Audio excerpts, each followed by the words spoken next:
এই দেশে আমি জন্মেছি, আমার বাবাও জন্মেছে। অনুরূপভাবে আমার বাবার পূর্বসূরিরাও জন্মেছে। তেমনি এই দেশের রাজনৈতিক নেতৃবৃন্দ যারা, তারা এবং তাদের বাবা এবং তার পূর্বসূরিরাও জন্মেছে। এই দেশ আসলে আমরা আমাদের বাবার দেশ করতে পারিনি। দেশটা আমার বাবার নয়। রাজনৈতিক নেতাদেরও বুঝি একই রকম অনুভূতি, দেশটা তার বাবার নয়।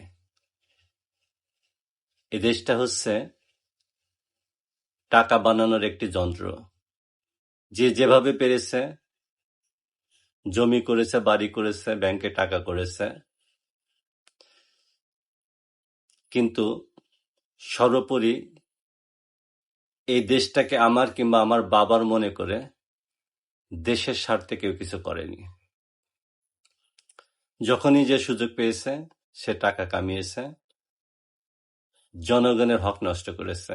এইভাবেই তো দেশটা চলছে।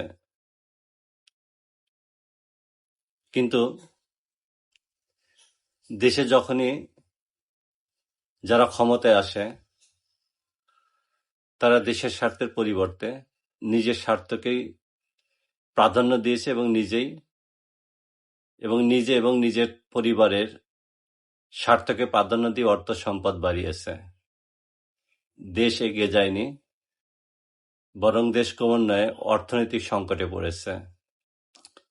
দ্রব্যমূল্যের দাম বৃদ্ধি পায়, জীবনযাত্রার মান কমে যায়।